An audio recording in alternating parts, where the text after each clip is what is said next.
कैसे स्टोरी को लिखना, थोड़ा पीपीटी का बेसिक। सबसे पहले चीज वहां से हम स्टार्ट करते हैं, फिर माइक्रो एक्शन और समझ पाएंगे। ठीक है।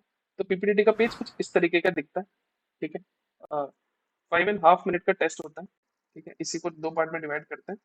One, sorry, 30 seconds plus 1 minute plus 4 minute. ठीक है। अब होता क्या है कि पहले 30 सेकेंड्स में आप एक पिक्चर देखते हो, जैसे मान लो यहाँ पे मुझे देख रहे हो, ऐसे कुछ में बैठ के करना, बहुत हेजी में। ये 30 सेकेंड्स तक देख लिया।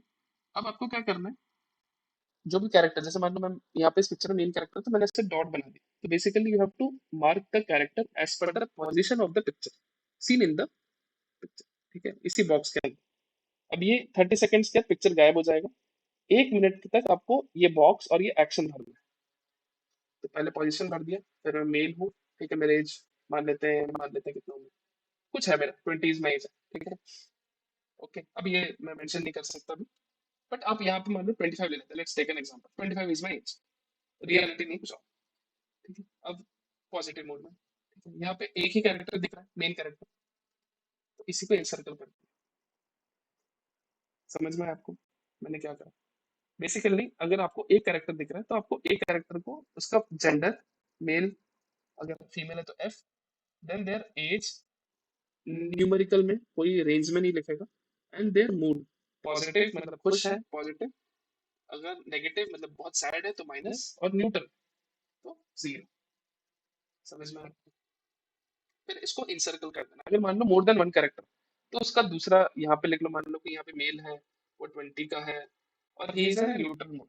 यहाँ पे कोई मान लो फीमेल है, ऐसा हो सकता है ना आपके पिक्चर में। समझ में? ऐसा आपको मेंशन करना, जितने भी कैरेक्टर एटलीस्ट उतना, अगर ग्रुप ऑफ पीपल दिख रहे हैं तो एटलीस्ट 5 या 6 प्रोमिनेंट के मेंशन करना। ठीक है। और ये आपको बहुत अच्छा टाइम मिलता है, 1 मिनट बहुत होता है। एक्शन, मान लो कुछ एग्जाम हो, सिर्फ बी टाइप होता है, वही मैंने बताया ना, बी टाइप होता है। 5 या 6 प्रोमिनेंट मेंशन करो, बाकी छोटे छोटे डॉट बना दो, एंड नरेशन के टाइम में बोल देना, in the picture I have seen that there are multiple character, but the prominent were 4 to 5 या 5 to 6, and the range lies between so and so. इसके हिसाब से वो हम समझेंगे कभी और किसी दिन, है ना। आज आर्ट ऑफ राइटिंग पे है तो इस तरह। अदरवाइज प्रोग्राम में भी आप आ जाए, कोई लोड नहीं है। चलो, फिर आते हैं एक्शन पे। एक्शन का मतलब क्या है, जो मेन कैरेक्टर या जो पूरा स्टोरी आपका करवाना चाहता है, basically the crux of the whole story, the summary. Simple as that. ठीक है। आप इसको स्टार्टिंग में भी लिख सकते हो, या एटलीस्ट स्टोरी लिखते लिखते उसके बीच में भी आके आप आके लिख सकते हो। ये एक एक वर्ड का भी हो सकता है, एक छोटा सेंटेंस का भी हो सकता है, but it should not be paragraph. Basically आप, एक्शन का मतलब ये है कि आप पूरे स्टोरी में क्या करवाना चाहते हो। जैसे मान लो मुझे इस स्टोरी में मुझे उससे एग्जाम की तैयारी करवाना, तो preparation for final year exam, खत्म। ठीक है, इतना। बाकी कैसे क्या क्या वो मेरे स्टोरी का पार्ट। हमने समझा बॉक्स, हमने समझा एक्शन। इसके लिए आपको टाइम मिलता है 1 मिनट। अब 4 मिनट का काम को हम ध्यान से समझते हैं, क्योंकि ये बहुत ज्यादा इंपॉर्टेंट है, सबसे सबसे ज्यादा इंपॉर्टेंट है, क्योंकि यही चीज पीपीडीटी प्लस टीएटी में आएगा। ठीक है। और ये दोनों बहुत ज्यादा इंपॉर्टेंट है। अगर आप इस ये ढंग से नहीं करोगे तो स्क्रीन आउट होने के चांसेस ज्यादा है। हमेशा जरूरी नहीं, क्योंकि ओआर भी है इसमें। लोग बोलते हैं ओआर की इज्जत नहीं है, ऐसा कुछ नहीं है, ओआर की बहुत अच्छी इज्जत है। ठीक है। मार्क्स होते हैं उसके भी, बताएंगे थोड़ी देर में। टैट में वापस 55 मिनट से ज्यादा बड़ा, 55 मिनट से प्लस टेस्ट होता है। 2 आवर्स के पूरे साइक टेस्ट में 55 मिनट सिर्फ टैट का होता है। टीएटी, तो इसका वेटेज उतना ही होता है। बोलते हैं ना, जिसको जितना टाइम देते हैं उसका उतना ही वेटेज होता है। ठीक है। अब ये जो 4 मिनट का काम है, ध्यान से सुनो। सबसे पहला चीज, it is expected from everyone that the story should have what led to the picture. मतलब मैं पिक्चर में आया कैसे, जैसे मान लो मैं पढ़ाई करूँ, तो मुझे कुछ कंडीशन देना पड़ेगा, मैं बैठा कैसे चेयर टेबल में। जैसे मान लो मैं मुझे फाइनल इंजीनियरिंग का बनाना हो, मैं बनाता कि यार वो बंदा कोई कॉलेज का कुछ एग्जाम ऐसे कुछ है ना, कुछ एचएससी वगैरह में कहीं भी था, उसको जैसे घर में उसको पता चला अगले दिन सरप्राइज टेस्ट रखा और सोशल सब्जेक्ट, तो उसने कैसा है कि फटाफट से तैयारी करना स्टार्ट की। ये 2 से 3 लाइन में ही रहता है, ध्यान से सुनिए। 2 से 3 या मैक्सिमम हो गया 4, 4 तो बहुत ज्यादा हो जाता है, 2 से 3 में। Then second is what is presently happening in the text. ये इतना ज्यादा इंपॉर्टेंट है, क्योंकि यही चीज असली में पूरे स्टोरी में घूमेगा। इससे पे आपका नेसेसरी, एडिशन, सब्सट्रैक्शन सब इधर ही होगा, स्टिमुलस भी इधर ही आएगा, सब कुछ। फिर आता है व्हाट इज प्रेजेंट, हाँ what is the likely outcome.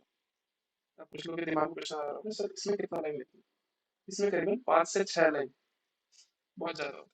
5 to 6 lines is very nice, very decent, very good. What is the likely outcome है वापस 2 से 3 लाइन। ठीक है। What led to the picture, what is presently happening in the picture, what is the likely outcome. Clear है सब।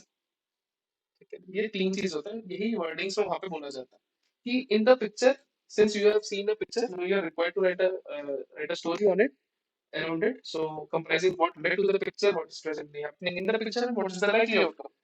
You're required to write a story around the picture, not to describe the picture. ये line अलग से बोला जाता है।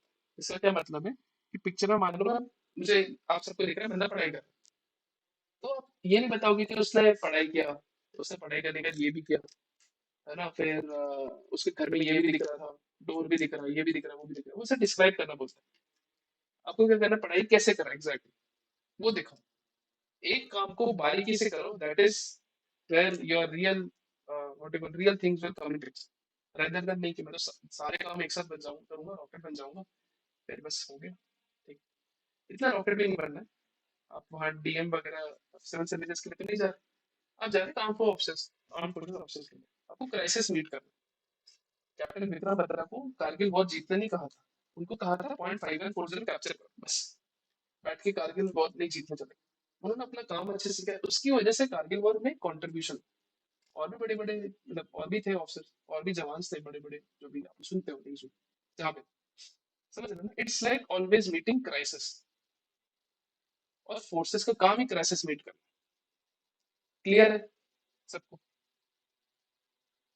Picture 2 से 3 line, what's presently happening 5 से 6 line, and what is the likely outcome. अगर आप ध्यान से देखोगे तो ये 9 लाइन हो गया, ध्यान से देखोगे तो 12 लाइन, 9 से 12 लाइन की एक डिसेंट स्टोरी बन सकती है। नेक्स्ट मैक्स आप 15 तक खींच सकते हैं। ठीक है, 15 15 भी बहुत ज्यादा है, ध्यान से देखोगे तो 14 15 मिनट शुरू।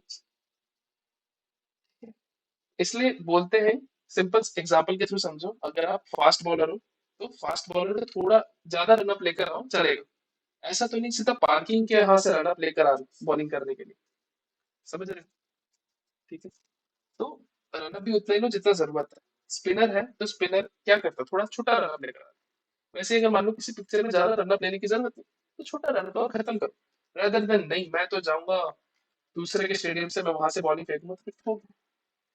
And what is the likely outcome में भी ऐसा नहीं कि छक्का जब मार भी रहे हो तो it should be in the stadium, ऐसा नहीं छक्का मारा सीधा आप फिरोज शाह कोटला में पहुंच गए वहां खड़े से, फिर तो ये दिखाएगा कि इस बंदे ने, है ना, फार्मिंग की और सीधा चले गए ये, है ना, नोबेल प्राइज लेने के लिए। कोई सेंस बना इस बात का? तो वैसे ही काम करते हो आप लोग कि हाँ उसने ये करा, उसने ये किया, प्रोडक्टिविटी इतनी ज्यादा बढ़ गई कि बढ़ते बढ़ते आग लग गई, सब अमीर हो गए। ठीक है, ये करते ही काम आप लोग। हमने थोड़ी देर पहले डिस्कस किया what led to the picture, आपके जो भी है 2 से 3 लाइन, फिर what is presently happening in the picture, वो आपका 5 से 6 लाइन। यहाँ पर आता है माइक्रो एक्शन। अब देखो माइक्रो एक्शन क्या होता है, micro action is nothing but आप कैसे एक काम को बड़े डिटेल्ड तरीके से कर रहे हो। ठीक है, rather than 10 काम को हवा हवा में करते करते, rather than एक काम को डिटेल्स या एक या दो काम। माइक्रो एक्शन का अगर एक थोड़ा सा डेफिनेशन बताएं तो ऑर्गेनाइज्ड, स्ट्रक्चर्ड, विथ टेक्निकलिटीज। ठीक है, अब टेक्निकलिटीज का मतलब ये मैं समझ लेना कि हाँ कुछ इंजीनियरिंग चीजें यूज करें, सब कुछ। ठीक है, पढ़ाई कर रहे हो उसमें कहाँ इंजीनियरिंग, उसमें कुछ और डालो, कैसे पढ़ाई किया वो दिखाओ। मतलब जो आप काम कर रहे हो क्या आप उसमें अंदर घुस के सॉल्व कर पा रहे हो कि नहीं। जैसे मान लो कहीं लाइटिंग लगानी है, दिवाली का मुझे घर दिख रहा है, आपने स्टोरी बनाई दिवाली की लाइटिंग, तो क्या करोगे आप, पहले देखोगे कि कितना लाइटिंग मतलब कितना लाइट का लेंथ है, उसको कैसे अरेंज करोगे, वहां हुक वगैरह ढूंढोगे, वो करोगे, रादर देन लाइट लगा दिया, मिठाई बांट दी, खुश हो गए, दिवाली सेलिब्रेट हो गई। उससे अच्छा लाइट कैसे लगा उस पर बना, बहुत अच्छी स्टोरी बनती है। Simple story with a very good outcome. बहुत लोग करके ऐसे भी रेकमेंड, फ्रेशर के लिए तो बहुत अच्छा है। रिपीटर्स को थोड़ा और एडवांस में थोड़ा सोचना पड़ता है, जहाँ पे आता है आपका टेक्निकलिटीज का भी एडवांस फॉर्म, जिसमें आपको प्रोफेशनल टेक्निकलिटीज आनी है। प्रोफेशनल टेक्निकलिटीज का मतलब ये है कि आप अलग अलग स्पीयर ऑफ लाइफ के बारे में समझते हो, लॉ लॉ फील्ड के बारे में समझते हो, आप डॉक्टर्स के फील्ड के बारे में समझते हो, आर्किटेक्चर के फील्ड के बारे में, बहुत सारे। ठीक है, उसके बारे में से वहां से उठा के डाला। जो इंजीनियर्स है वो दूसरे इंजीनियरिंग डिपार्टमेंट के बारे में समझते हैं, C S I T, E C, mech, biotech वगैरह वगैरह वगैरह। ठीक है, मतलब basically knowing about your here and there. और यही चीज आपके बेसिक अवेयरनेस ही तो है। ठीक है, आप थोड़ी ना बोलते हैं कि मैं कहीं आपकी रियलिटी को बदल रहा हूँ, आप बेसिकली ना और एडवांस हो रहे हो, यही रियलिटी बन रही है आपकी, अपने आसपास को जानना। लोग बोलते हैं सर आप ऐसा गलत करा देते हैं, ऐसा कुछ नहीं, गलत कुछ है ही नहीं, लोग धीरे धीरे समझते हैं इसलिए गलत लगता है। ठीक है, यही चीज सालों से बताई जाती है सबके लिए, बट धीरे धीरे समझते हैं। क्लियर है सभी को? So ladies and gentlemen, this was the art of writing story.